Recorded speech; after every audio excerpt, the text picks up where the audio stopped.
हरस चले मुनिवृंद सहाया, वेग विदेह नगर नियर आया। विदेह नगर की सीमा में पहुंच गए और विदेह नगर की सीमा में ही एक सुंदर अवराई देखकर, एक सुंदर उपवन देखकर वहीं पर विश्वामित्र जी महाराज अपनी मुनिमंडली के साथ रुक गए और सूचना श्री जनक जी के पास पहुंची कि महामुनि विश्वामित्र जी महाराज अपनी मुनिमंडली के साथ आ गए। विश्वामित्र जी के आगमन का समाचार सुनकर विदेहराज जनक अपने मंत्रियों को, अपने ब्राह्मणों को, परिकरों को लेकर विश्वामित्र जी के स्वागत के लिए चल पड़े। विश्वामित्र महामुनि आए, विश्वामित्र महामुनि आए, समाचार मिथिलापति पाए, समाचार मिथिलापति पाए।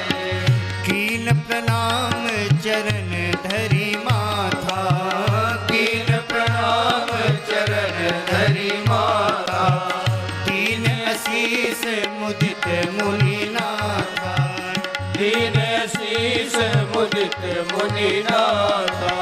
विप्र वृंद सब सादर बंदे, विप्र वृंद सब सादर बंदे, जानि भाग बड़ राहु नंदे, जानि भाग बड़ राहु नंदे। कुशल प्रश्न करे बारही बारा, कुशल प्रश्न करे बारही बारा। विश्वामित्र ने बही बैठारा, विश्वामित्र ने बही बैठारा। विश्वामित्र महामुनि आए, विश्वामित्र महामुनि आए, महामुनि आए, महामुनि आए। विश्वामित्र महामुनि आए, समाचार मिथिलापति पाए। जनक जी महाराज अपने परिकरों को लेकर के आए, प्रणाम किया। प्रणाम किया तो विश्वामित्र जी ने जनक जी का कुशल पूछा। कुशल प्रश्न करी बारही बारा, विश्वामित्र निपहि बैठा।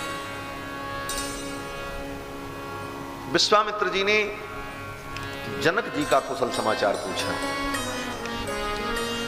जनक जी ने विश्वामित्र जी का कुशल समाचार नहीं पूछा और पूछ भी नहीं सकते, मर्यादा नहीं। कभी भी अपने से श्रेष्ठ जनों का कुशल समाचार उनसे नहीं पूछना चाहिए। दूसरों से पूछो उनके विषय में, कैसे हैं, ठीक तो हैं, लेकिन सम्मुख जाने पर उनको प्रणाम करो। उनसे ये मत पूछो आप ठीक तो हो। ये अशिष्टता मानी जाती है हमारे यहाँ, ये बहुत बड़ी अशिष्टता मानी जाती है हमारे यहाँ। लेकिन जो लोग नहीं जानते महाराज, वो ऐसी अशिष्टता करते हैं क्योंकि वो समझते हैं यही व्यवहार है जगत का, उसी तरह से सबसे व्यवहार करते हैं। आजकल सहज सी बात हो गई, कोई किसी को फोन भी करेगा तो ये पूछेगा और सब ठीक तो है। एक व्यवहारिक वाक्य है, इसका प्रयोग करने पर ही वो बात पूरी मानी जाती है, ये व्यवहार बन चुका है। लेकिन व्यवहार के पीछे भी क्या कारण होते हैं, उन कारणों पर विचार करना चाहिए। अपने से श्रेष्ठ जनों, विशेष करके गुरुजन, संतजन, तपस्वी, महापुरुष, ज्ञानी, ध्यानी, ऐसे महापुरुषों से मिले तो उनसे ये नहीं पूछना चाहिए महाराज आप ठीक तो हो, कुशल से तो हो। ये सब पूछना हमारे यहाँ अशिष्टता मानी जाती। क्यों? बोले जिनके लिए कुशल और अकुशल में कोई भेद ही नहीं है, जिनकी दृष्टि में लाभा लाभौ जया जयौ, गीता में भगवान कहते हैं जिनकी दृष्टि में लाभ हानि, जय पराजय दोनों समान है। अपमानम पुरस्कृत्य मानम कृत्वा तो पृष्ठतः, जिनकी दृष्टि में अपमान और मान बराबर है, ऐसे महापुरुषों से कुशल समाचार पूछना ये अशिष्टता मानी जाती। श्रीमद् भागवत महापुराण में भी वर्णन है कि महाराज पृथु के यहाँ जब सनक सनंदन सनातन सनत कुमार सनकादिक ब्रह्मा जी के मानस पुत्र पहुंचे तो वहां पर पृथु जी ने उनसे कुशल प्रश्न नहीं पूछा, बल्कि पृथु जी ने कहा महाराज आप जैसे महापुरुषों से कुशल प्रश्न पूछना ये तो अनुचित होगा, क्योंकि आपकी दृष्टि में कुशल और अकुशल में कोई अंतर ही नहीं। जिसकी दृष्टि में सब कुछ ब्रह्ममय है, उसके यहां कुशल और अकुशल का कोई प्रश्न नहीं होता। तो विश्वामित्र जी महाराज ने जनक जी का कुशल पूछा, आप ठीक तो हो? विश्वामित्र ने वहीं बैठारे, और जब सभी लोग बैठे कुशल क्षेम हुआ, तब तक भगवान श्री राम और कुमार लक्ष्मण भी आ गए। बोले ये कहां गए थे? बोले विश्वामित्र जी जब अपनी मुनिमंडली के साथ उस अवराई में, पुष्प वाटिका में विश्राम कर रहे थे, तो राम जी और लक्ष्मण जी दोनों भाई बगीचा घूमने चले गए। बाग बगीचा बड़ा सुंदर था, तो वहां का दृश्य देखते हुए इधर उधर टहल रहे थे। तब तक पता चला कुछ लोग आए हैं, जनकराज आए हैं, तो हो सकता है गुरुजी हमको ढूंढे, इसलिए चलो। कितनी शिष्टता है राम जी में कि जब गुरुजनों के पास, जिन गुरुजनों के पास आप रहते हो, उनके सन्निकट हो, उन गुरुजन के पास कोई आवे मिलने जुलने के लिए, तो उस समय हो सकता है आपकी आवश्यकता पड़े, आपको बुलाया जाए, कोई कार्य पड़ सकता है, इसलिए वहां तुरंत उपस्थित होना। इसीलिए राम जी तुरंत आ गए। ते ही अवसर आए दो भाई, ते ही अवसर आए दो भाई, ते ही अवसर आए दो भाई, गए रहे देखन फुलवाई, गए रहे देखन फुलवाई, श्याम गौर मृदु बयस किशोरा, श्याम गौर मृदु बयस किशोरा, लोचन सुखद विश्वचित चोरा, लोचन सुखद विश्वचित चोरा। उसी समय भगवान श्री राम कुमार लक्ष्मण दोनों भाई आए। राम जी के आते ही जितने लोग वहां पर थे, विश्वामित्र जी को छोड़कर, उठे सकल जब रघुपति आए। राम जी के आते ही सब उठ करके खड़े हो। उनको किसी ने कहा नहीं कि आप उठ करके खड़े हो, लेकिन राम जी का वो तेज ऐसा दुर्धर्ष तेज है, जिस तेज से अभिभूत होकर के बिना कहे लोग अपने आप खड़े हो गए। उठे सकल जब रघुपति आए, विश्वामित्र निकट बैठाए। विश्वामित्र जी ने उनको अपने अगल बगल बैठा लिया, राम जी को, लक्ष्मण जी को। जनक जी महाराज देखने लगे, और जनक जी महाराज अपलक नेत्रों से भगवान श्री रघुनंदन की मुख कांति का दर्शन करते हुए भाव विभोर होने लगे। मूरति मधुर मनोहर देखी, भयौ विदेहु विदेहु विषेखी। मूरति मधुर मनोहर देखिए, मनोहर मधुर ठाकुर के स्वरूप को देखकर विदेहराज जनक जो थे, भयौ विदेहु विदेह विषेखी। ये तो पहले से विदेह है, लेकिन अब विशेष विदेह हो गए। चौपाई यही कहती है कि भयौ विदेह विदेह विषेखी। विदेह तो थे, लेकिन अब तो और बड़े विदेह हो गए, विशेष विदेह हो गए। विशेष विदेह का मतलब क्या?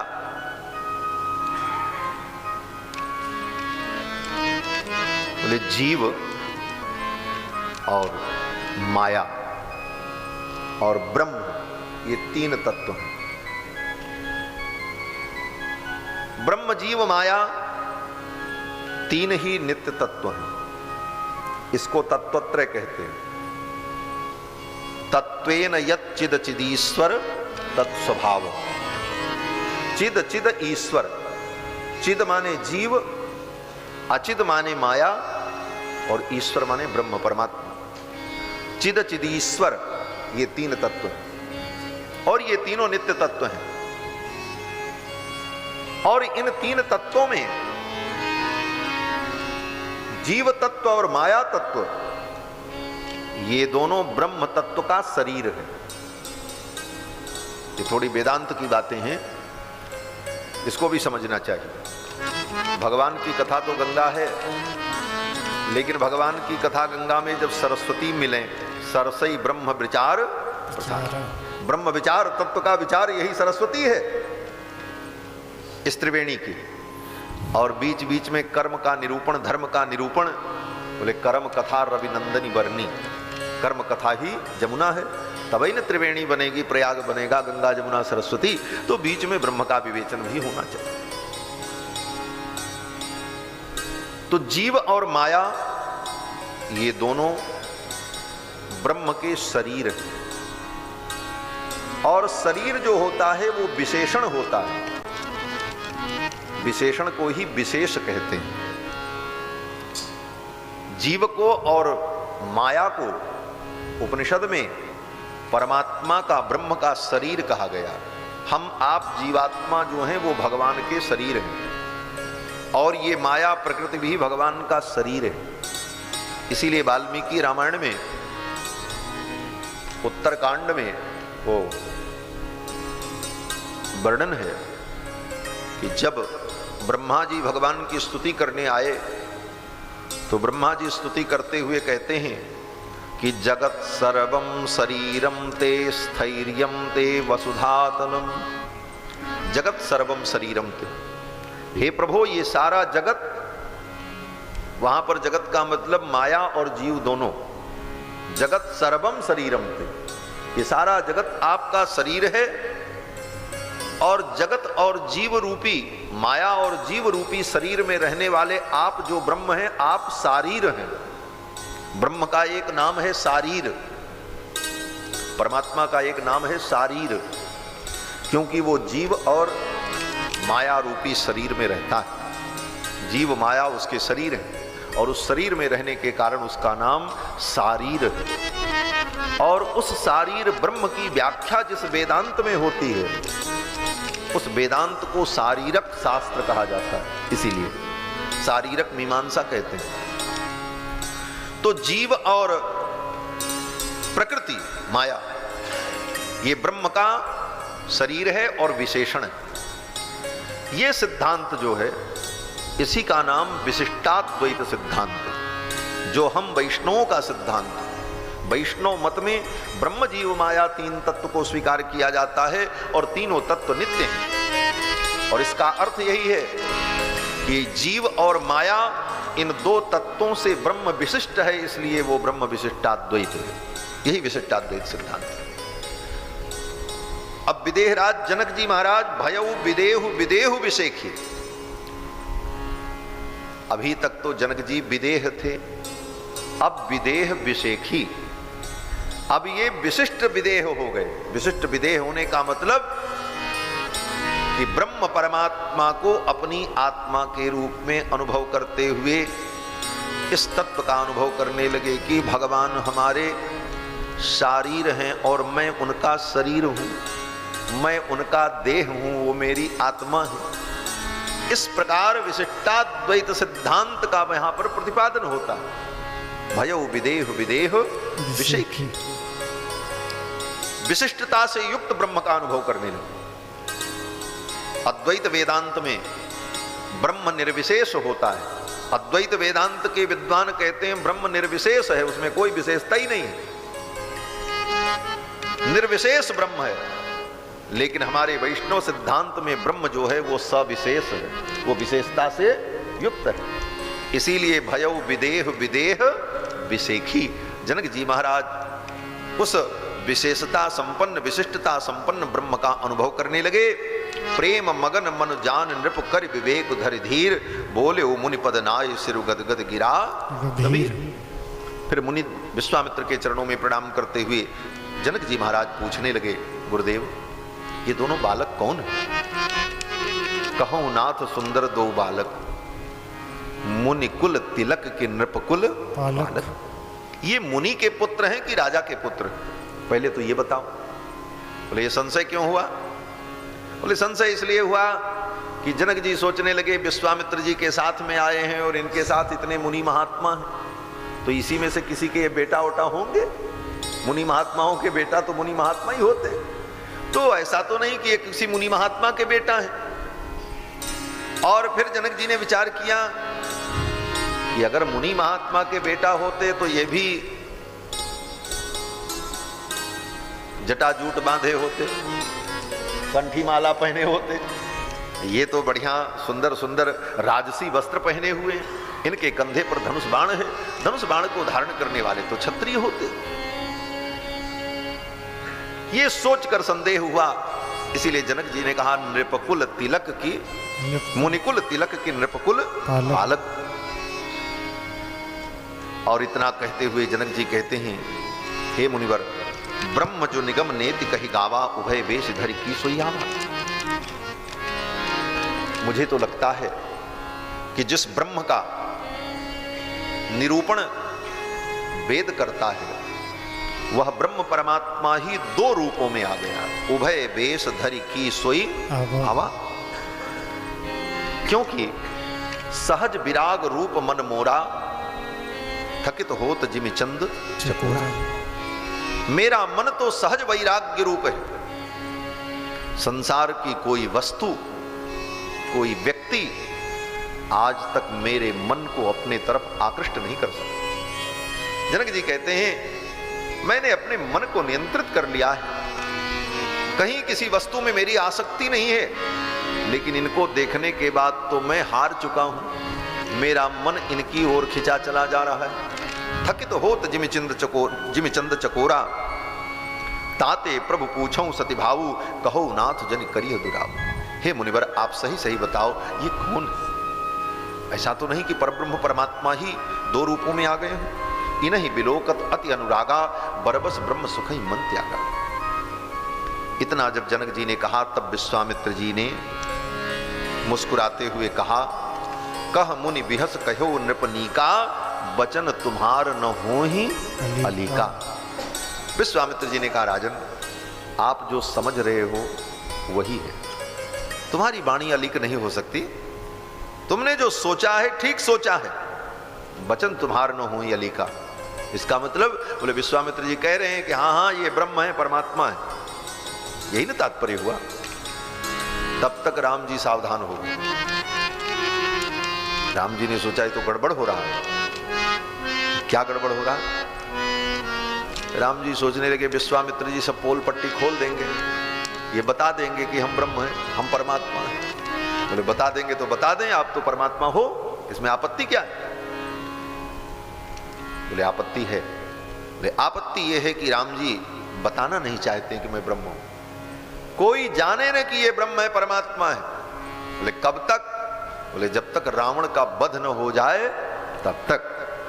क्यों? बोले रावण के वध के पहले, रावण की मृत्यु के पहले अगर दुनिया में ये जग जाहिर हो गया कि ये परब्रह्म परमात्मा है, सनातन विष्णु है, अर्थितो मानुषे लोके जतने विष्णु सनातन, देवताओं की प्रार्थना पर सनातन विष्णु ही अवतरित हुए हैं, ये बात अगर प्रसिद्ध हो जाएगी तो रावण का वध नहीं होगा, रावण मरेगा ही नहीं। जिस काम के लिए हम आए वो काम ही नहीं होगा। तो क्यों नहीं होगा? बोले अगर सब लोग जान जाएंगे कि ये परब्रह्म परमात्मा है, नारायण है, विष्णु है, तो सब जानेंगे तो रावण भी जान जाएगा। और रावण भी अगर जान गया तब, बोले तब राम जी जब रावण को मारने जाएंगे तो रावण छाती ठोक करके सामने खड़ा हो जाएगा और कहेगा, राम चलाओ बाण, तुम मुझे नहीं मार सकते। क्यों? बोले तुम मनुष्य नहीं हो, तुम तो विष्णु हो, तुम तो नारायण हो, तुम तो ब्रह्म हो, और मुझे तो केवल मनुष्य ही मार सकता है, क्योंकि ब्रह्मा का वरदान है, हम काहू के मरई न मारे, बानर मनुज जात दुई मारे। मनुष्य के अलावा मुझे कोई मार नहीं सकता, और आप मनुष्य हो नहीं, इसलिए आप मुझे नहीं मार सकते। और अगर आप मुझे मारोगे तो मैं ब्रह्मा जी की अदालत में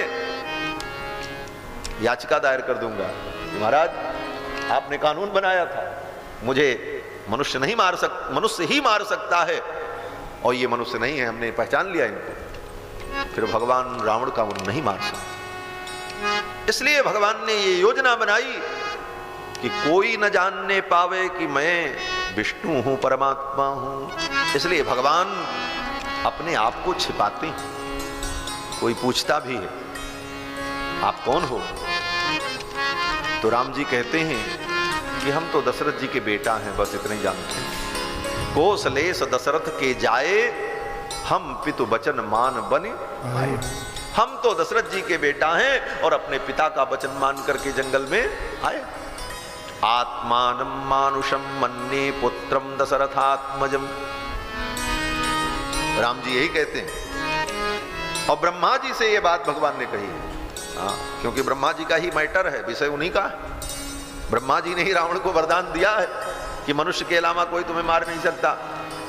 और जब ब्रह्मा जी ही आकर के भगवान से कहने लगे कि आप परब्रह्म परमात्मा हो, तो भगवान ब्रह्मा जी से कहते नहीं नहीं, मैं परब्रह्म नहीं हूं। बोले तब? वे आत्मानं मानुषम मन्ये, मैं तो अपने को मनुष्य मानता हूं। पुत्रम दशरथात्मजम, और मैं दशरथ जी का पुत्र हूं। तो विश्वामित्र जी महाराज जब कहने लगे कि कहूं नाथ जन करहु दुराऊ, वचन तुम्हार न हुई अली का। विश्वामित्र जी ने कहा आपकी वाणी मिथ्या नहीं हो सकती, आप जो समझ रहे हो वही है, ये परब्रह्म परमात्मा है। तो भगवान ने देखा अब तो गड़बड़ हो जाएगा, ये पोल पट्टी खोल देंगे। तो भगवान मुस्कुराने लगे। विश्वामित्र जी ने कहा ये प्रिय सबहि जहां लगी प्राणी, तो मन मुस्काहि राम सुनि बानी। विश्वामित्र जी की वाणी को सुनकर के राम जी मुस्कुराने लगे। और राम जी का मुस्कुराना क्या है? बोले राम जी जब मुस्कुराते हैं तो उनकी माया अपना कमाल दिखाती है। हासो जनोन्माद करी च माया। भगवान की जो हंसी है, भगवान की जो मुस्कुराहट है, वही तो माया है। और जब भगवान मुस्कुराते हैं तो भगवान की माया अपना काम शुरू कर देती है। मन मुस्काहि राम सुनिबानी। और भगवान जब मुस्कुराए तो माया ने अपना काम किया। क्या काम किया? बोले विश्वामित्र जी जो स्टेटमेंट दे रहे थे वो स्टेटमेंट उनका बदल गया तुरंत। क्या बदला? विश्वामित्र जी कहते हैं रघुकुल मणि दशरथ के जाए, रघुकुल मणि दशरथ के जाए, मम हित लागी नरेश पठाए, मम हित लागी नरेश पठाए, मम हित लागी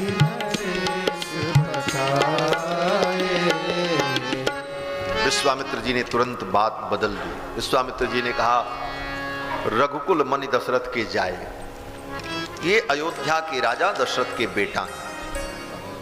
और मम हित लागी नरेश पठाए, मेरे काम के लिए इनके पिताजी ने मेरे साथ भेजा था और मेरा काम हो गया। फिर हम इनको यहाँ लेकर के आए हैं आपका धनुष यज्ञ दिखाने के लिए। बात यहाँ तक हो गई। फिर तो जनक जी महाराज ने सुंदर स्थान दिया रहने के लिए। सुंदर सदन सुखद सब काला, तहां बासुले दीन भुआला। सायंकाल की वेला हुई, सब कुछ संसाधन जनक जी के सेवकों ने उपस्थित कर दिया।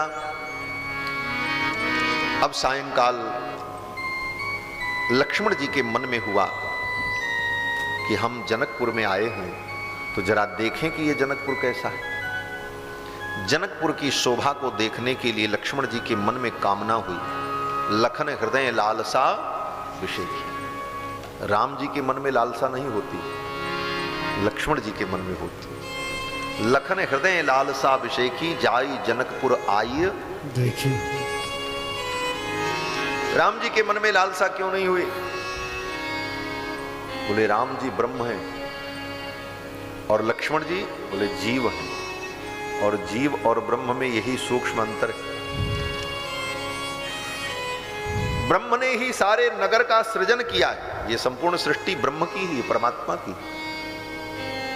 तो जिसने स्वयं बनाया है वो उसको देखने की क्या इच्छा हो? इच्छा तो उसको होगी जिसको उस विषय में जानकारी नहीं। इसीलिए इच्छा लक्ष्मण जी को होती देखने की। लखन हृदय लालसा विषय। इसीलिए यह संकेत है कि माया के द्वारा निर्मित, ब्रह्म के द्वारा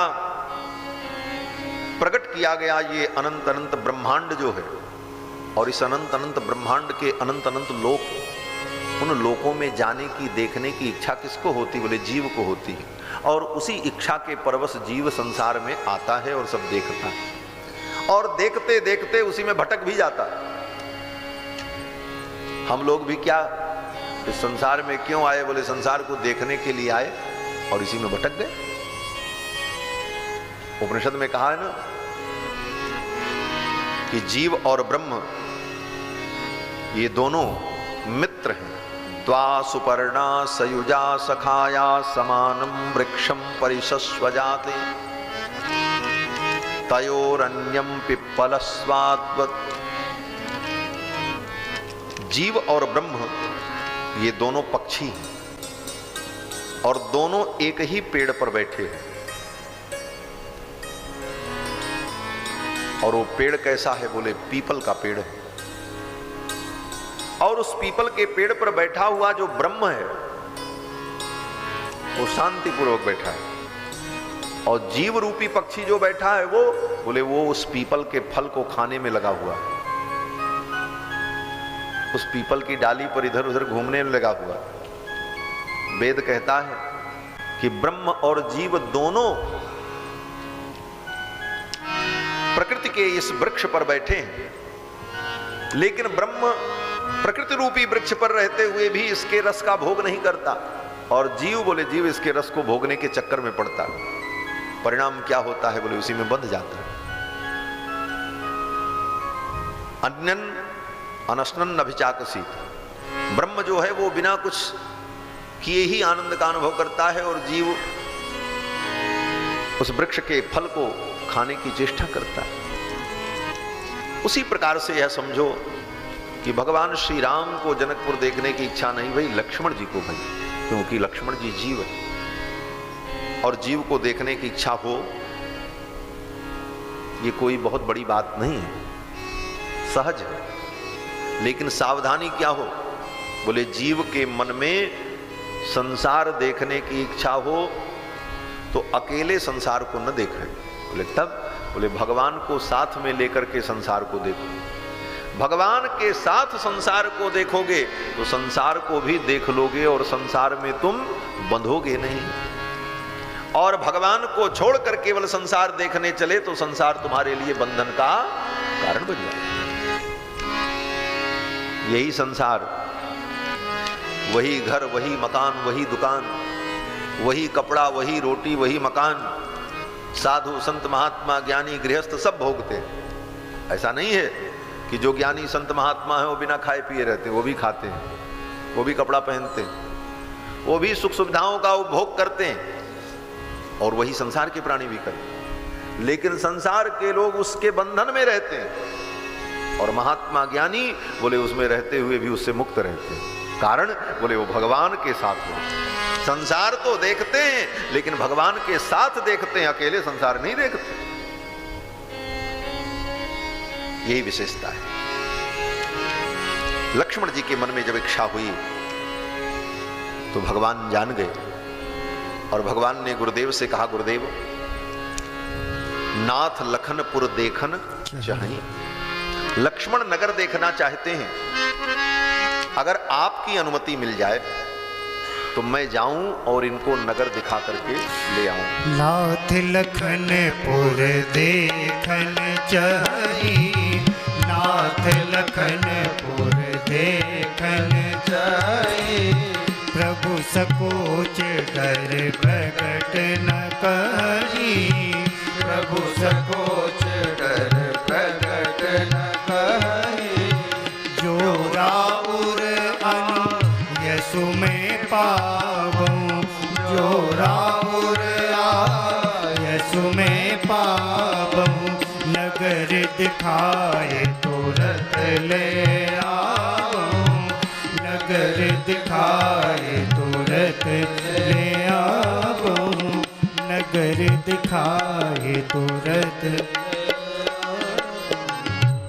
भगवान ने विश्वामित्र जी से कहा, गुरुदेव अगर आपकी आज्ञा मिल जाए, जो राउर आयस में पाऊं तो नगर दिखाए तुरंत ले आऊं। आपकी अनुमति मिल जाए तो मैं लक्ष्मण को लेकर के जाऊं, नगर दिखा करके लेकर के आ जाऊं। इसका मतलब बोले नगर देखने जाओ लेकिन भगवान के साथ जाओ, भगवान के साथ रह करके संसार को देखोगे तो संसार भी देख लोगे और संसार का बंधन नहीं होगा। भगवान तुमको संसार भी दिखा देंगे और लेकर के फिर चले आएंगे। भगवान ने कहा कि नगर दिखाए तुरंत ले आओ। विश्वामित्र जी ने कहा ठीक है राम, जाओ। जाई देख आवहु नगर, सुख निधान दो भाई। जाओ, जाकर के नगर का दर्शन कर लो, और केवल दर्शन करना मत, अपना दर्शन लोगों को भी करा देना। तुम दोनों नगर का दर्शन करोगे और तुम्हारा दर्शन नगर के लोग करेंगे, दोनों धन्य हो जाएंगे। करहु सुफल सबके नयन, सुंदर बदन दिखाए। भगवान चल पड़े नगर भ्रमण के लिए, और नगर में जाकर के नगर की शोभा को भगवान देखते हैं। अब जब नगर में लोगों को पता चला कि विश्वामित्र जी के साथ 2 बालक आए हैं, बड़े सुंदर हैं, बड़े अद्भुत हैं, और अभी अभी वो नगर भ्रमण के लिए निकले हुए हैं, ये सुन करके लोग अपने अपने घर से दौड़ पड़े। किस गली में है, कहां है, चलो ढूंढा जाए, देखा जाए। अब तो नगर के सभी लोग दौड़ पड़े। देखन नगर भूप सुत आए, समाचार पुरवासिन पाए, और धाये धाम काम सब त्यागी, मनहु रंक निधि लूटन लागी। अपना धाम अपना काम छोड़कर सब राम जी का दर्शन करने के लिए चल पड़े। धाये धाम काम सब त्यागी, और मनहु रंक निधि लूटन लागी। जैसे कोई रंक, कोई दरिद्र धन देखे तो धन को बटोरने के लिए टूट पड़े, उसी तरह परम धन रघुनंदन के सौंदर्य रस का पान करने के लिए, उनकी मनोहर छवि का दर्शन करने के लिए मिथिला के सभी लोग दौड़ पड़े। जो युवतियां थीं, जो नई नई बहुएं थीं, जो बाहर नहीं निकल सकती, उनको बड़ा लंबा घूंघट करना पड़ता है, शील संकोच है, उनके मन में भी लालसा कि कैसे ठाकुर को देखें। तो उन्होंने सोचा कि चलो अपने महल के छत पर खड़े होते हैं, झरोखे से देखते हैं, शायद इधर से ही राम जी आऊं। तो युवतियां अपने अपने घर के झरोखे से, वातायन से देखने लगी। युवती भवन झरोखन लागी, निरखहि राम रूप अनुरागी। भगवान के रूप का दर्शन करके सब आनंद का अनुभव करती हैं, और भगवान ने भी अपने सौंदर्य की जो छटा बिखेरी मिथिला में, आहा। मिथिला वासियों ने सोचा राम जी के रूप सौंदर्य को हम लूट लें। मनोहु रंक निधि लूटन लागी। राम जी ने कहा अच्छा, आप मुझे लूटने आए हो, अब देखो कौन किसको लूटता है। तो राम जी ने ऐसी लीला की, ऐसा दिव्य सौंदर्य भगवान का प्रकाशित हुआ कि जितने लोगों ने, मिथिला के लोगों ने देखा, बाल जुआन जरठ नर नारी, बाल वृद्ध बूढ़े, जिसने देखा सब व्याकुल हो। क्या स्थिति हुई? भक्त कहते हैं कि क्या शान चाल अलबेली है, गजलाज रहे मस्ते मस्ते। मिथिला की गली में भगवान जब चलते हैं, जैसे मदमस्त गजराज चलता हो, उस प्रकार भगवान चल रहे हैं, गज गयंद की चाल। क्या शान चाल अलबेली है, गजलाज रहे मस्ते मस्ते। जिन देखा तिनके चित्त रतन, अनमोल बिके सस्ते सस्ते। जिन देखा तिनके चित्त रतन, अनमोल बिके सस्ते सस्ते। रस रूप माधुरी बरसत हैं, सखी जात चले रस्ते रस्ते। राम लला नृप नंदन ने दिल लूट लिया हंसते हंसते। मिथिला के लोगों के दिल को रघुनंदन ने लूट लिया। सब ठाकुर पर लट्टू हो गए, न्यौछावर हो गए, और सब ने यही कहा। सभी सखियां कहने लगी, कहूँ सखी अस को तनुधारी। कहूँ सखी अस को तनुधारी, कहूँ सखी अस को तनुधारी, जो न मोह रूप निहारी, जो न मोह रूप निहारी। को सप्रेम बोली मृदुवानी, को सप्रेम बोली मृदुवानी, जो मैं सुना सो सुनाऊं सयानी, जो मैं सुना सो सुनाऊं सयानी। ये दो दशरथ रथ के डोटा, ये दो दशरथ के डोटा, बाल मरालन के कल जोड़ा, बाल मरालन के कल जोड़ा। कहूँ सखी अस को तनुधारी। मिथिला की सखियों ने कहा, कहूँ सखी को अस तनुधारी। सखी ये बताओ, कौन ऐसा शरीरधारी जीव होगा, मनुष्य ही नहीं पशु पक्षी की भी बात हो रही है। कहूँ सखी को अस तनुधारी, जो न मोह यह रूप निहारी। इस रूप को देख करके कौन मोहित नहीं हो जाए। ऐसा अद्भुत रूप भगवान का। अब मिथिला की सखियां सभी भगवान पर न्यौछावर हो गई।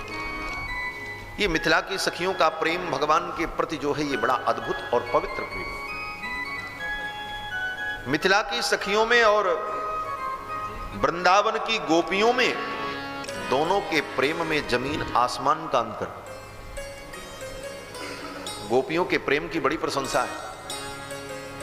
गोपी प्रेम की ध्वजा, कहते हैं गोपी प्रेम की ध्वजा, जिन गोपाल किए बस अपने उर्धर श्याम भुजा, गोपी प्रेम की ध्वजा। गोपियों को प्रेम की ध्वजा कही। श्री नारद जी महाराज भी अपने भक्ति सूत्र में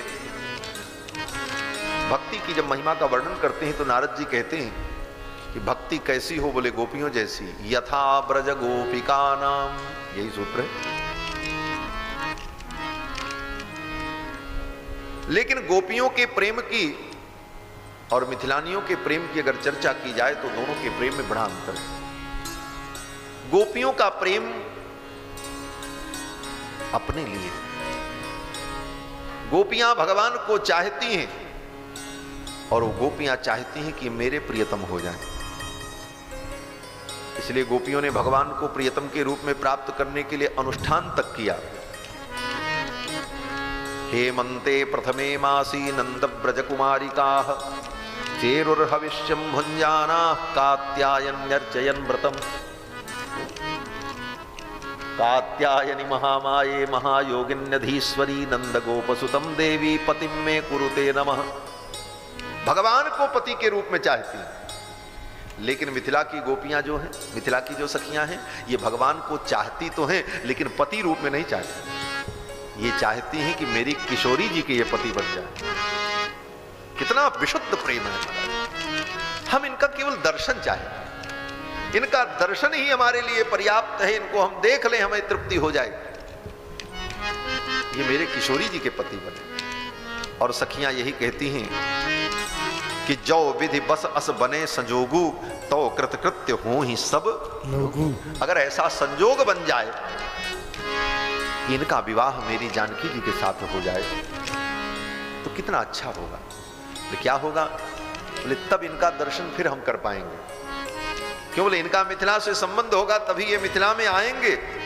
सखी हमारे आरत अति ताते कबहू कि ये आवही यही नाते। इस नाते से, इस संबंध से ये मिथिला में आएंगे। हमारी किशोरी जी से इनका विवाह हो जाएगा तो ये हमारे घर के जमाई हो जाएंगे। फिर कभी गौना कराने आएंगे, कभी ससुराल में कोई उत्सव होगा तो आएंगे, कभी किसी बहाने आएंगे, तो हमें इनका दर्शन बार बार होता रहेगा। इस प्रकार सखियों ने श्री जानकी जी के लिए भगवान को चाहा। ये इनकी विशुद्ध प्रेम की स्थिति है, मिथिला की गोपियों की, वहाँ के सखियों की। और फिर भगवान नगर भ्रमण करके जब आए, रात हो गई, भोजन विश्राम किया, और सभी ने संध्या वंदन किया। संध्या वंदन करने के बाद विश्वामित्र जी महाराज जब विश्राम करने गए तो राम लक्ष्मण दोनों भाई गुरु जी के चरण की सेवा करने लगे। मुनिवर शयन कीन तब जाई, मुनिवर शयन कीन तब जाई, लगे चरण चापन दो भाई, लगे चरण चापन दो भाई, जिनके चरण सरोरुह लागी, जिनके चरण सरोरुह लागी, करत विविध जप जोग विरागी, करत विविध जप जोग विरागी, ते दो बंधु प्रेम जनु जीते, ते दो बंधु प्रेम जनु जीते, गुरुपद कमल पलोटत प्रीते, गुरुपद कमल पलोटत प्रीते, बार बार मुनि आज्ञा दीनी, बार बार मुनि आज्ञा दीनी, रघुबर जाय शयन तब कीनी, रघुबर जाय शयन तब कीनी। दोनों भाई गुरु जी का चरण सेवन करने लगे। बार बार विश्वामित्र जी ने कहा जाओ राम सो जाओ, बहुत रात हो गई, जाओ सो जाओ। कई बार जब विश्वामित्र जी ने कहा तब राम जी गए विश्राम करने के लिए। फिर लक्ष्मण जी राम जी का चरण दबाने लगे। बार बार राम जी ने कहा लक्ष्मण अब बहुत रात हो गई, जाओ सो जाओ। पुनि पुनि प्रभु कह सोवहूं ताता। फिर लक्ष्मण जी ने भी जाकर के विश्राम किया। प्रातः काल समय से उठे और उठ करके स्नान संध्या वंदन करके गुरु जी के चरणों में प्रणाम किया। गुरु जी के चरणों में जब प्रणाम किया तो गुरु जी ने कहा बेटा पूजा का समय हो गया है, जाओ पुष्प लेकर के आओ। समय जान गुरु आज सुपाई, लेन प्रसून चले दो भाई। पुष्प लेने के लिए भगवान श्री राम कुमार लक्ष्मण पुष्प वाटिका में जाते हैं, जनक जी की पुष्प वाटिका में। पुष्प वाटिका में जब पहुंचे तो पुष्प वाटिका का यहां बड़ा सुंदर वर्णन श्री गोस्वामी जी ने किया कि पुष्प वाटिका में भूप बाग बरु देखन जाई, जहां बसंत ऋतु रही लुभाई। ये घटना अगहन के महीने की है ना। अगहन में ही राम जी जनकपुर पहुंचे थे, क्योंकि अगहन में ही विवाह पंचमी को ठाकुर जी का विवाह हुआ। और अगहन के महीने में कौन सी ऋतु रहती है? अगहन के महीने में बसंत ऋतु नहीं होती। इस समय बसंत ऋतु चल रही है। बसंत ऋतु के 2 महीने होते हैं, चैत्र और बैसाख, मधुमास और माधव मास। मधु माने चैत्र और माधव माने बैसाख। इसीलिए राम जी का जन्म चैत्र में हुआ तो गोस्वामी जी कहते हैं नवमी तिथि मधुमास पुनीता। मधु माने चैत्र, चैत्र को ही मधुमास कहते हैं और बैसाख को माधव मास कहते हैं। ये 2 महीने बसंत ऋतु के। और इसके बाद 2 महीना ज्येष्ठ आषाढ़, बोले वो ग्रीष्म ऋतु। उसके बाद सावन भादो, बोले वर्षा ऋतु। और सावन भादों के बाद कुआर अगहन हेमंत ऋतु, हेमंत ऋतु रहती है। और उसके बाद तब 2 महीने शिशिर और तब उसके बाद बसंत। शिशिर माने पूस और माघ, ये शिशिर, उस समय शिशिर होता, सभी सी करते हैं, इतनी ठंडी पड़ती है। तो इस प्रकार अगहन के महीने में तो हेमंत ऋतु रहती है। लेकिन गोस्वामी जी कहते हैं कि भगवान जब पुष्प वाटिका में पहुंचे तो भूप बाग बर देखन जाई, जहां बसंत ऋतु रही लुभाई। वहां बसंत ऋतु आ गई। क्यों? बोले बसंत ऋतु में सुंदर सुंदर फूल खिलते हैं। हेमंत ऋतु में तो ठंडी पड़ती है, बरसात के बाद की स्थिति रहती, सब फूल झड़ जाते हैं, फूलों में वो शोभा भी नहीं रहती। अब भगवान वाटिका में आ रहे हैं तो भगवान का स्वागत तो तब होगा जब वाटिका में सब फूल खिल जाएं, तभी स्वागत होगा। और विशेष करके मल्लिका के पुष्प, मल्लिका जिसको बेला कहते हैं, बेली कहते हैं, इस समय खिलती है, उसी को मल्लिका कहते हैं। और मल्लिका पुष्प बसंत ऋतु में ही खिलती है, जब कड़ाके की गर्मी पड़ती, चैत वैशाख का महीना, तब मल्लिका खिलनी शुरू हो जाती है। तो मल्लिका के पुष्प की गंध ही वातावरण को मधुमय बनाती है, ये बसंत ऋतु की विशेषता है। अब भगवान पधारे तो पुष्प वाटिका की शोभा तो तभी हो जब बसंत ऋतु भी हो। और बसंत ऋतु कौन है? बोले बसंत ऋतु भगवान का ही स्वरूप है। भगवान आए तो बसंत आ गया हमारा। बसंत में और भगवान में कोई अंतर नहीं है। गीता में भगवान ने जब अपनी विभूति का वर्णन किया तो भगवान कहते हैं ऋतु नाम कुसुमाकर, ऋतुओं में मैं कुसुमाकर हूं, बसंत हूं। ये बसंत ऋतु भगवान का स्वरूप है। और बसंत ऋतु कहती क्या है?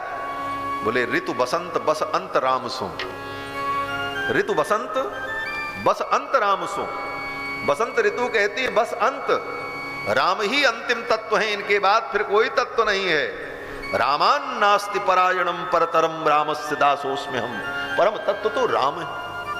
यह बताने के लिए बसंत ऋतु, बसंत तो भगवान का ही स्वरूप है। बसंत ऋतु आ गई, मल्लिका के पुष्प खिल गए। और दूसरी बात ये कि जहां पर भगवान की कोई श्रृंगार रस प्रधान लीला होती है, उस लीला में बसंत ऋतु का आगमन अनिवार्य है। चाहे जिस ऋतु में भगवान लीला करें, अगर वो श्रृंगार लीला होगी ठाकुर की, रसमयी लीला होगी, तो बसंत ऋतु वहां पर आ जाएगी। यही वृंदावन में भी हुआ। वृंदावन में भगवान ने जब रास लीला की, उस समय कौन ऋतु थी? शरद ऋतु थी। शरद पूर्णिमा की रात्रि में भगवान ने लीला की, लेकिन वो श्रृंगार लीला, रसमयी लीला है। और भगवान जब रास लीला करने का संकल्प करते हैं तो उस शरद ऋतु में बसंत ऋतु का आगमन हो, वहां भी बसंत आ गई। जैसे यहां बसंत आ गई, उसी तरह वहां भी बसंत का आगमन हो गया। क्यों? बोले बसंत ऋतु में ही मल्लिका के पुष्प खिलते हैं। और वेदव्यास जी लिखते हैं कि भगवान पिता रात्रि शरदोत्फुल्ल मल्लिका वीक्षरंतुम मनश्चक्रे योग मायामुपाश्रितः। योग माया का आश्रय लेकर भगवान रासलीला का उपक्रम करते हैं, तो वहां भी मल्लिका के पुष्प विकसित हो गए, बसंत ऋतु का आगमन हो। और हमारे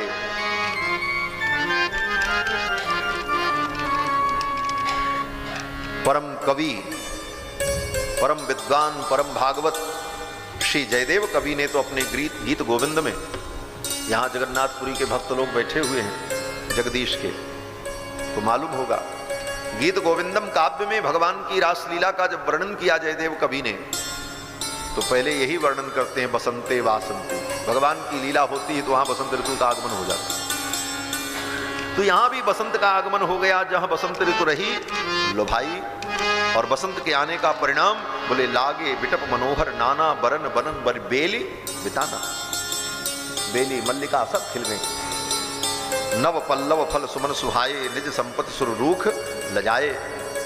और वहां पर पक्षी कलरव करने लगे। चातक को किल कीर चकोरा, चातक को किल कीर चकोरा, कूजत बिहग नटत मन मोरा, कूजत बिहग नटत कर मोरा। चातक को किल कीर चकोरा, चातक को किल कीर चकोरा, चातक को किल कीर चकोरा। 5 पक्षियों का वर्णन गोस्वामी जी ने किया। चातक, कोकिल, कीर और चकोर। चातक आप जानते ही हैं, कोकिल कोयल, कीर, कीर माने तोता, और चकोर, चकोर पक्षी। और पांचवा पक्षी कौन है? बोले कूजत बिहग नटत कल मोरा। ये 5 प्रकार के पक्षी वहां पर उस पुष्प वाटिका में बोल रहे हैं। सबसे पहले इन्हीं का वर्णन। ये 5 प्रकार के पक्षी कौन हैं? बोले ये 5 प्रकार के भगवान के भक्त, भगवान की इस मधुर लीला का दर्शन करने के लिए पक्षी के रूप में प्रकट। ये 5 प्रकार के भक्त कौन है? बोले 4 तो चातक कोकिल कीर चकोरा। ये कौन है? बोले आर्तो जिज्ञासु अर्थार्थी। आर्त जिज्ञासु अर्थार्थी और ज्ञानी। आर्तो जिज्ञासु अर्थार्थी ज्ञानी च भरतर्षभ चतुर्विधा भजन्ते माम। 4 प्रकार से भगवान का भजन करने वाले ये 4 प्रकार के भक्त जो हैं, यही चातक कोकिल कीर चकोर। और 5वां कौन है? बोले कूजत बिहग नटत कल मोरा। और मोर भी है। ये मोर 5वां पक्षी कौन है? बोले ये प्रेमी भक्त है। आर्त जिज्ञासु अर्थार्थी ज्ञानी के अतिरिक्त 5वां भक्त बोले प्रेमी भक्त। आर्त तो बोलता है, अर्थार्थी कुछ चाहता है, चातक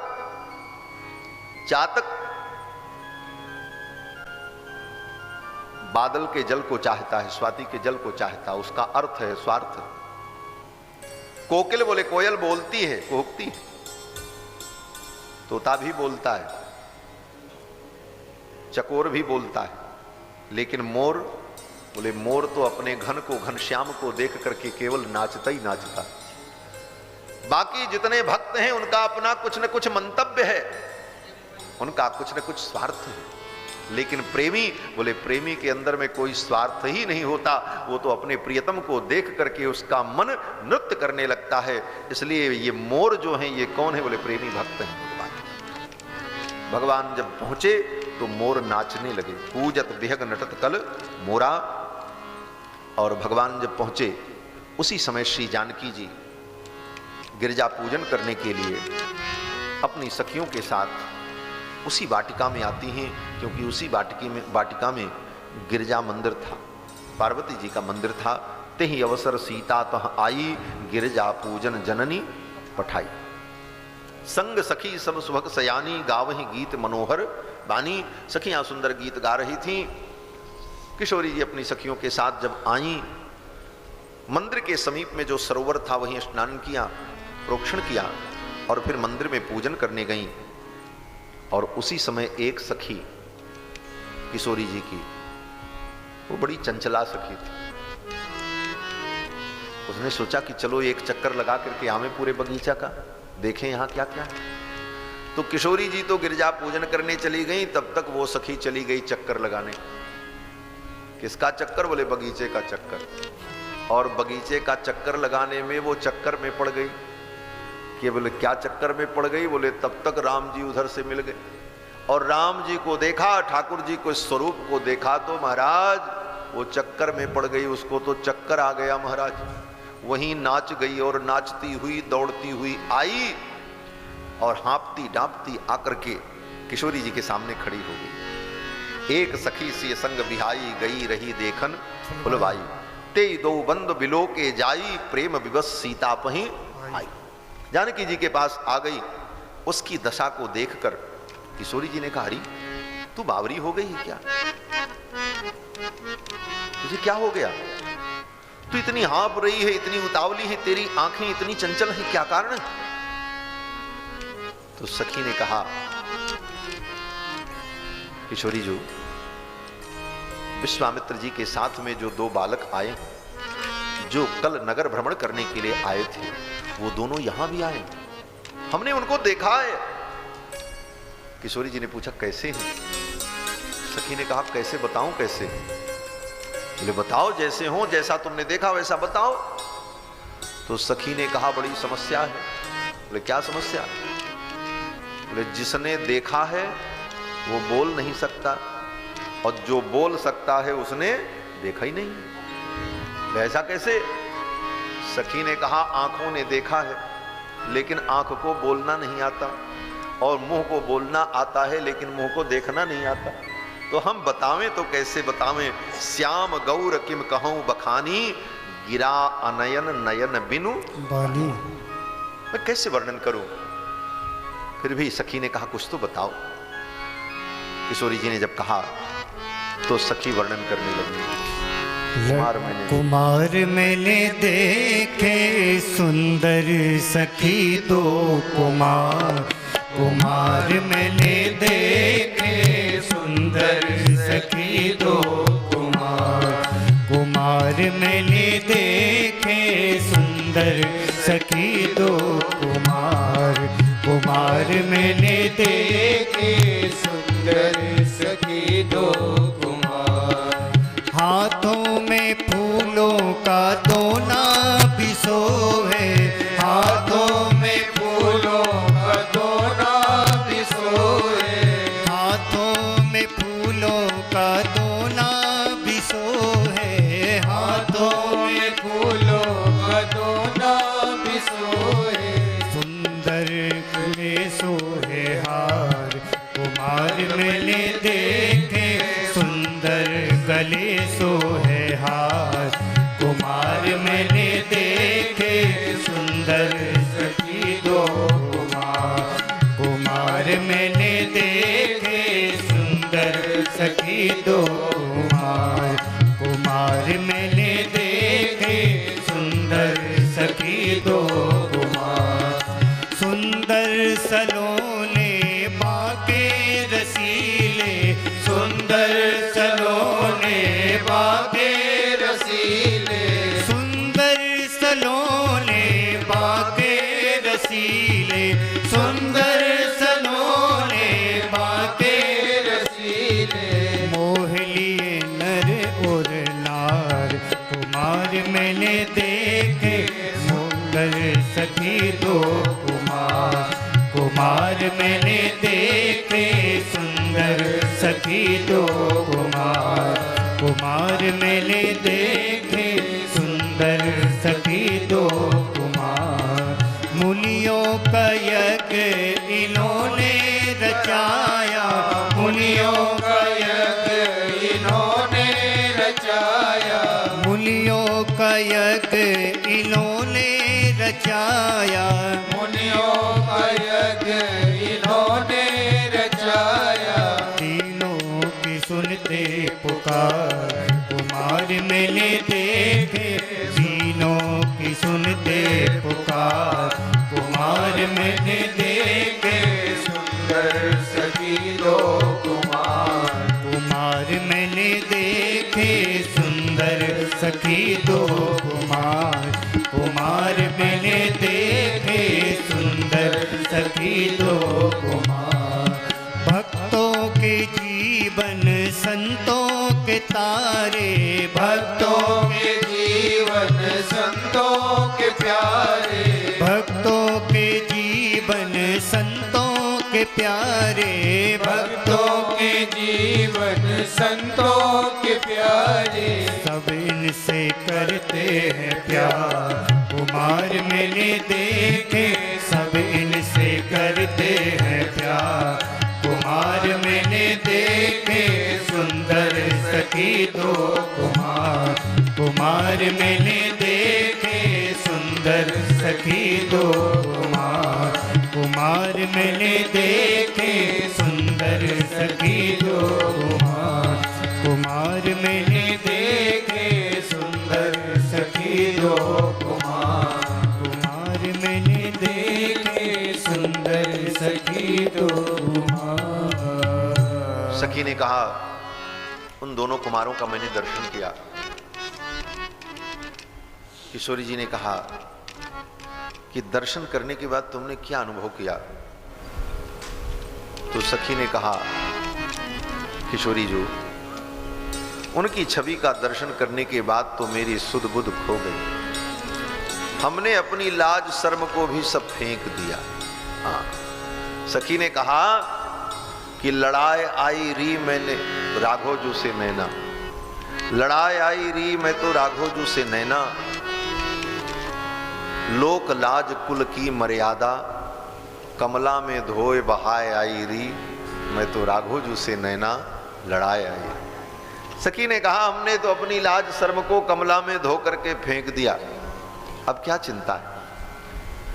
अब चाहे कोई कुछ भी कहे, घरवारी कहो या गंवारी कहो, मैं तो हियर बीच रूप बसाए आई री, मैं तो राघो जू से नैना लड़ाए आई री।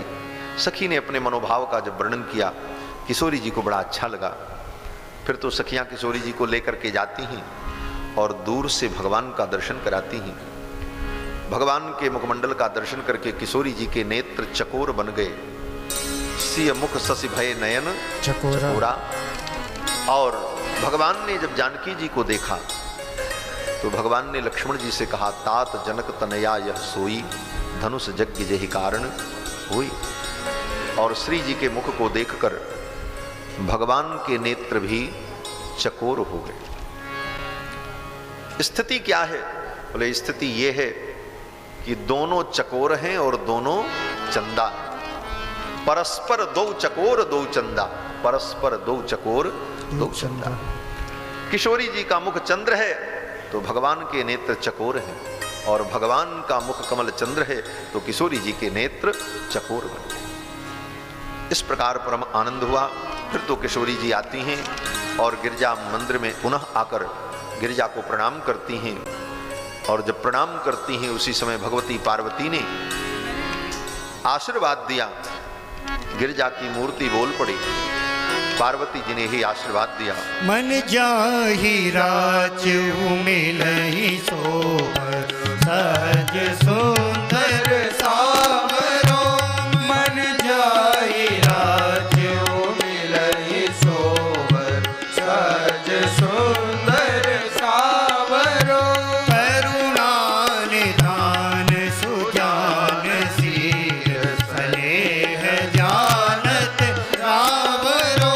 करुणा निधान सुजान सीर, स्नेह जानत रावरो। यही बात गौर असीस सुन सिर, सहित ही हर सिद हरि।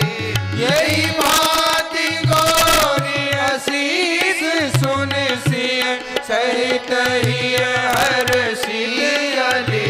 तुलसी भवानी पूज पुनि पुनि, मुदित मन मंदिर चली।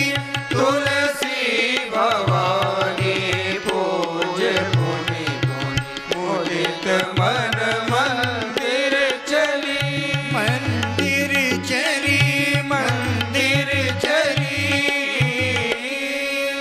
गौरी का आशीर्वाद श्री जानकी जी को प्राप्त हुआ और भगवान श्री राम कुमार लक्ष्मण दोनों भाई आए पुष्प लेकर।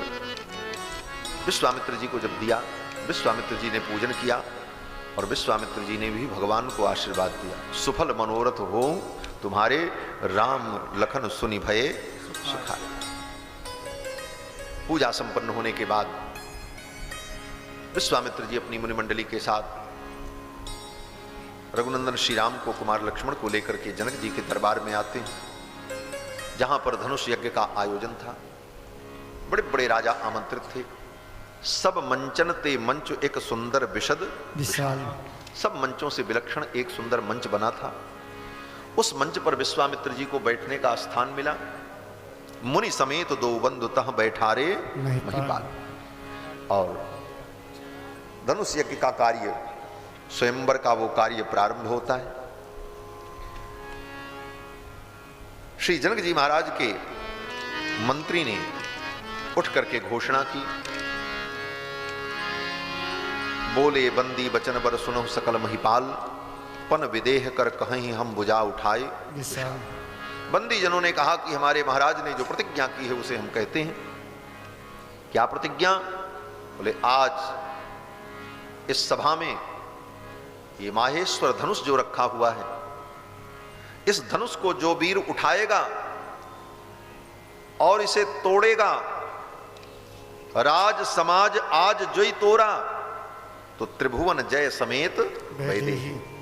वैदेही जानकी उसका वर्ण करेगी। बिनहि विचार बरई हठ देही। यही हमारे महाराज की प्रतिज्ञा है। जनक जी की प्रतिज्ञा को जब बंदी जनों ने सुनाया, अब तो सभी राजा व्याकुल होने लगे, हमको मौका मिले हम धनुष तोड़ दें और सीता जी हमको मिल जाएं। लेकिन जो राजा विचारवान थे, बुद्धिमान थे, नीतिज्ञ थे, जिन्हें यह अनुभव था कि ये साधारण कन्या नहीं, ये तो जगत जननी है, और जगत जननी तो जगत पिता की ही अर्धांगिनी होती है, ये तो हमारी मां है। ऐसा विचार रखने वाले जो लोग थे, जिनके कछु विचार मन माही, चाप समीप महीप न जाहि, ऐसे जो धर्मात्मा राजा थे, बुद्धिमान थे, वे लोग तो धनुष के पास नहीं गए, लेकिन बाकी राजा जो थे धनुष को उठाने के लिए, तोड़ने के लिए जाते। इधर से तो बड़े ताव से जाते, और जाने के बाद पूरा प्रयास करने पर भी धनुष को तिल भर हिला नहीं पाते, और फिर उधर से सिर लटकाए चले आते, जैसे बुझा हुआ बल्ब फ्यूज हो जाए। बल्ब फ्यूज हो जाए, एक बार जले और दोबारा बंद, ऐसे ही फ्यूज होकर उधर से सब चले आते। आकर के सब अपने अपने स्थान पर बैठ गए, किसी से धनुष उठा नहीं। गोस्वामी जी महाराज कहते हैं, हजारों राजाओं ने मिलकर के एक साथ उठाने का प्रयास किया। भूप सहस दस एक ही बारा, लगे उठावन टरे न टारा। वो धनुष क्यों नहीं हिला? कहते हैं, डगई न सम्भु सरासन, कैसे कामी बचन सती मन जैसे। शंकर जी का वो चाप तिल भर नहीं हिला। अंत में सभी राजा जब हार गए, सिर झुका करके सब बैठ गए अपने अपने स्थान पर। कोई धनुष की ओर जाने को तैयार नहीं, क्योंकि सबको पता चल गया कि इस धनुष को तिल भर भी उठा पाना, हिला पाना संभव नहीं।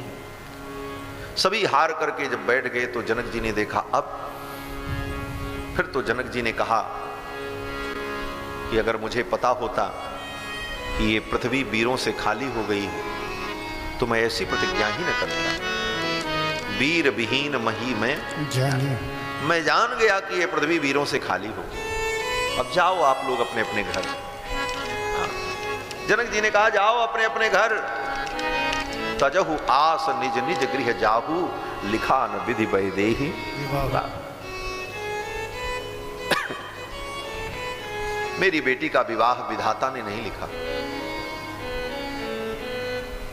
बोले, विधाता ने नहीं लिखा तो फिर विवाह हुआ कैसे राम जी का? लेकिन जनक जी कहते हैं कि तजहु आस निज निज गृह जाहु, लिखा न विधि वैदेही विवाह। विधाता ने सीता रामचंद्र जी का विवाह नहीं लिखा है, और सही बात है, नहीं लिखा है।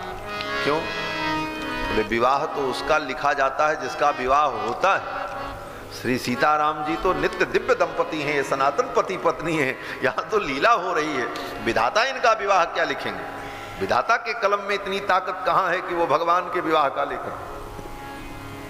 विधाता ब्रह्मा कौन है? बोले, भगवान के पुत्र हैं। बेटा अपने बाप की विधि थोड़ी लिखता विवाह, विधाता क्या लिख सकते हैं? इसीलिए जनक जी कहते हैं, लिखा न विधि वैदेही विवाहु, तजहु आस निज निज गृह जाहु। ये पृथ्वी वीरों से खाली हो गई, ऐसा जब जनक जी ने कहा तो लक्ष्मण जी को अच्छा नहीं लगा।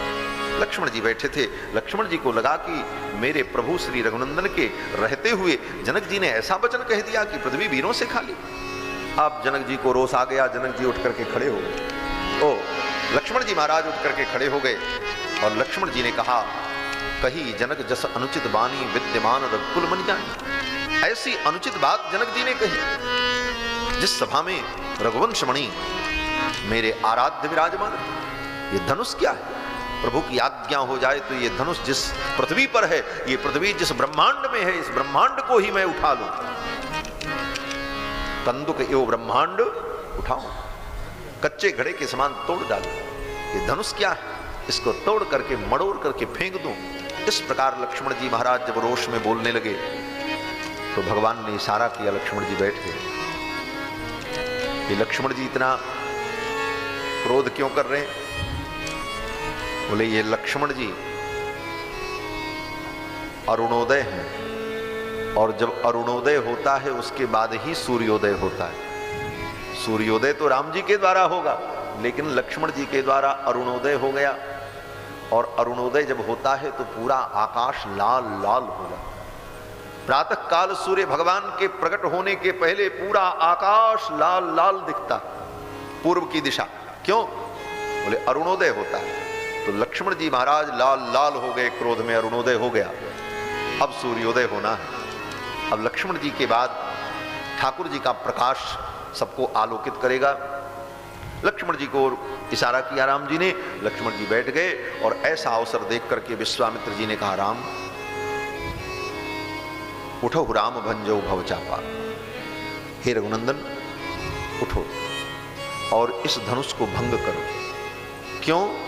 बोले जनक जी के ताप को दूर करने के लिए। गुरुदेव की आज्ञा पाकर के भगवान श्री राम चलते हैं। पहले गुरु जी को प्रणाम किया, और प्रणाम करने के बाद धनुष के सन्निकट जब पहुंचे तो धनुष के सन्निकट जाकर के एक बार श्री जानकी जी की ओर देखा, शंकर जी का ध्यान किया, गुरुदेव को पुनः मन ही मन प्रणाम किया, गुरु ही प्रणाम मन ही मन कीना, और धनुष उठाने चले। लेकिन अभी उठाते नहीं है राम जी। जानकी जी की ओर देखने लगे। अब श्री जानकी जी भगवान को देख करके सोचने लगी, इनसे धनुष उठेगा कि नहीं उठेगा, ये तो बड़े कोमल हैं, इतने सुकुमार हैं, इनसे धनुष उठना संभव नहीं। क्यों सुकुमार हैं? बोले जानकी जी ने पुष्प वाटिका में देखा था भगवान को, अगहन के महीने में राम जी फूल तोड़ रहे थे तो उनको पसीना हो रहा था। फूल तोड़ना बहुत कठिन नहीं है, वो भी अगहन के महीने में इतनी ठंडी पड़ती है, और तब प्रातः काल की बेला में राम जी को फूल तोड़ने में पसीना हो रहा था। कितने कोमल हैं आप सोचो। इसीलिए मिथिला की सखियों ने कहा कि काहे छूटल लीलार पर पसीना हो लाल, काहे छूटल लीलार पर पसीना, शरद के प्रभात रहे नाही दोपहरिया, नाही रहल जेठ के महीना हो लाल, काहे छूटल लीलार पर पसीना। जेठ का महीना नहीं था, शरद की प्रभात थी, और आपको पसीना छूट गया, आप तो बड़े कोमल। तो किशोरी जी सोचते इनसे धनुष कैसे टूटेगा, और किशोरी जी व्याकुल होकर के प्रार्थना करने लगी, हे गणेश जी आप कृपा करो धनुष टूट जाए। गण नायक बरदायक देवा आज लगे कीन्ही तो सेवा, आप कृपा करो धनुष टूट जाए। राम जी ने सुन लिया। राम जी ने सोचा इसमें गणेश जी क्या करेंगे, तोड़ना तो हमको है, हमसे कहें तो हम धनुष तोड़ दें, गणेश जी इसमें क्या करेंगे, उनकी क्या भूमिका है। तो श्री जानकी जी ने भगवान शंकर की प्रार्थना की, हो प्रसन्न महेश भवानी प्रणवमु दीन बंधु दीनदानी। सीता जी ने शंकर जी की प्रार्थना की, हे महेश हे भवानी आप कृपा करो धनुष टूट जाए। राम जी ने कहा इसमें शंकर जी क्या करेंगे, पार्वती क्या करेंगे, तोड़ना तो हमको है, हमसे कहें तो हम धनुष तोड़ दें, हमसे तो ये कहती ही नहीं। सीता जी ने धनुष से प्रार्थना की कि अब मोहि शंभु चाप गति तोरी, अरे शंभु चाप अब तो तुम ही मेरी गति हो, तुम इनके हाथ में जाके टूट जाना। भगवान ने कहा अब तो इनको देखो, अभी तक तो शंकर जी से गणेश जी से प्रार्थना कर रही थी, अब तो ये भूत प्रेत से प्रार्थना कर रही। ये धनुष क्या है, बोले शंकर जी का गण है, ये क्या करेगा, तोड़ना तो हमको है। अब तो मैं तभी धनुष तोड़ूंगा जब ये मुझसे कहेंगे। और भगवान खड़े रहे, धनुष को छुए तक नहीं। सबकी प्रार्थना करने के बाद अंत में श्री जानकी जी व्याकुल हो गईं, और व्याकुल होकर के भगवान की ओर देखने लगी और कहने लगी कि जेहि पर सत्य सनेहु, सोते ही मिलई न कछु संदेहु, प्रभु तन चितय प्रेम पन ठाना। भगवान को देख करके किशोरी जी ने अपने प्रेम को प्रकट किया, और किशोरी जी कहती हैं कि तौ भगवान सकल उर्वासी, और करी हैं मोहि रघुबर कैदासी। जो भगवान सबके हृदय में विराजमान है, अब वही भगवान हमको रघुनंदन के चरणों की दासी बना पाएंगे, और किसी में सामर्थ्य नहीं। वो भगवान कौन है, बोले वही तो रघुनंदन है, जो सबके उर में बसते हैं। उर प्रेरक रघुवंश विभूषण। तो जानकी जी ने जब प्रार्थना की कि तो भगवान सकल उर्वासी करिहें मोहि रघुबर के दासी, प्रभु तन चितय प्रेम पन ठाना, कृपा निधान राम सब जाना। राम जी सब जान गए कि अब इन्होंने मुझसे प्रार्थना कर ली। और जब जानकी जी ने भगवान से प्रार्थना की कि अब आप ही कृपा करो तो मैं आपको प्राप्त कर पाऊं, फिर तो भगवान ने विलंब नहीं किया, मन ही मन गुरु जी को प्रणाम किया। गुरु ही प्रणाम मन ही मन कीना, अति लाघव उठाई धनु लीना। राम जी ने तुरंत धनुष को उठाया और ज्यों ही धनुष को राम जी ने उठाया, महाराज बिजली चमक गई। दम के उदामिन जिम जब लयऊ, दम के उदामिन जिम जब लयऊ, दम के उदामिन जिम जब लयऊ, पुनि नभ धनु मंडल समभयऊ, पुनि नभ धनु मंडल समभयऊ। लेत चढ़ावत खेचत गाड़े, लेत चढ़ावत खेचत गाड़े, काहू न लखा देख सब ठाणे, काहू न लखा देख सब ठाणे। तेई क्षण राम मध्य धन तोरा, तेई क्षण राम मध्य धन तोरा। भरे भुवन धुनि घोर कठोरा, भरे भुवन धुनि घोर कठोरा, भरे भुवन घोर कठोर। रव रवि पाजित जिमारक चले, चीकर देख डोल मही कोल कोरुम कल मन। सुर असुर मुनि कर कान दीने, सकल विकल विचारहि, कोदंड खंड राम तुलसी, जयति बचन उचारहि हा, जयति बचन उचारहि हा, जयति बचन उचारहि। भगवान ने धनुष को उठा लिया और बीच से तोड़ दिया। तेहि क्षण राम मध्य धनु तोड़ा। जब धनुष टूट गया तो ऐसी भयंकर ध्वनि हुई कि जितने लोग थे सब धड़ाम धड़ाम गिर पड़े, जो जहां खड़े थे वहीं गिर गए। ऐसी भयंकर ध्वनि हुई महाराज। लेकिन सब उठ करके पुनः खड़े हो गए, हाथ झाड़ करके, और सब प्रसन्न हो गए। एक दूसरे से कहने लगे, क्या कहने लगे? बोले तोड़ दिया तोड़ दिया तोड़ दिया रे रघुवर ने धनुया तोड़ दिया रे। तोड़ दिया तोड़ दिया तोड़ दिया रे रघुबर ने धनुया तोड़ दिया रे। तोड़ दिया तोड़ दिया तोड़ दिया रे रघुबर ने धनुया तोड़ दिया रे। हाँ तोड़ दिया तोड़ दिया तोड़ दिया रे रघुबर ने धनुया तोड़ दिया रे। तोड़ दिया तोड़ दिया तोड़ दिया रे रघुबर ने धनुया तोड़ दिया रे। देश देश के राजा सब आए, देश देश के राजा सब आए, हर देश देश के राजा सब आए, देश देश के राजा सब आए। उन सब के मान को मरोड़ दिया रे रघुबर ने धनुया तोड़ दिया रे। उन सब के मान को मरोड़ दिया रे रघुबर ने धनुया तोड़ दिया रे। हाँ तोड़ दिया तोड़ दिया तोड़ दिया रे रघुबर ने धनुया तोड़ दिया रे। तोड़ दिया तोड़ दिया तोड़ दिया रे रघुबर ने धनुया तोड़ दिया रे।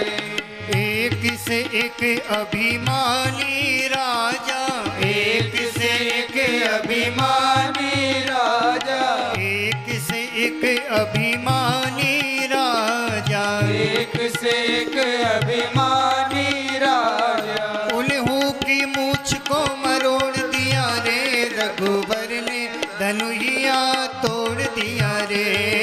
उन्हों के मूछ को मरोड़ दिया रे रघुबर ने धनुया तोड़ दिया रे। हाँ तोड़ दिया तोड़ दिया तोड़ दिया रे रघुबर ने धनुया तोड़ दिया रे। तोड़ दिया तोड़ दिया तोड़ दिया रे रघु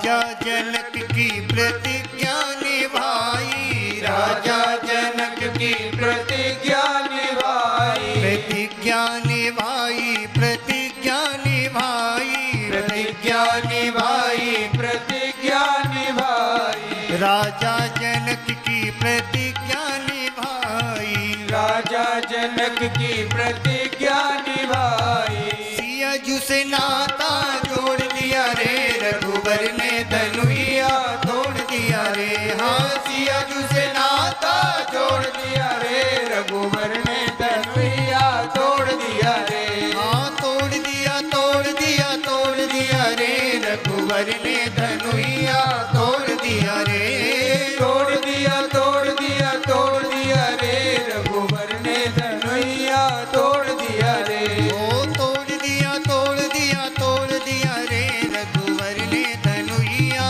तोड़ दिया रे, तोड़ दिया तोड़ दिया तोड़ दिया रे, रघुबर ने धनुइया तोड़ दिया रे, रघुबर ने धनुइया तोड़ दिया रे, रघुबर ने धनुइया तोड़ दिया रे। बोलो श्री सीतारामचंद्र भगवान की जय। भगवान ने मिथिला में धनुर्भंग किया, देवताओं ने पुष्प वृष्टि की जय जयकार की, और फिर सखियां किशोरी जी को लेकर के आईं। चतुर सखी लखी कहा बुझाई, पहिराओ जयमाल सुहाई। और फिर किशोरी जी ने भगवान को जयमाला पहनाई। रघुबर उर जयमाल देख देव बरसहीं सुमन। देवताओं ने पुष्प वर्षा की, जय जयकार की, और देवांगनाएं नृत्य करने लगी। नाचही गावही विविध बतूटी, बार बार कुसुमांजलि छूटी। बार बार आकाश से पुष्प वर्षा होने लगी। मिथिला में आनंद की लहर दौड़ पड़ी। और फिर तो जनक जी महाराज के यहाँ से दूत लोग अयोध्या आते हैं पत्रिका लेकर के।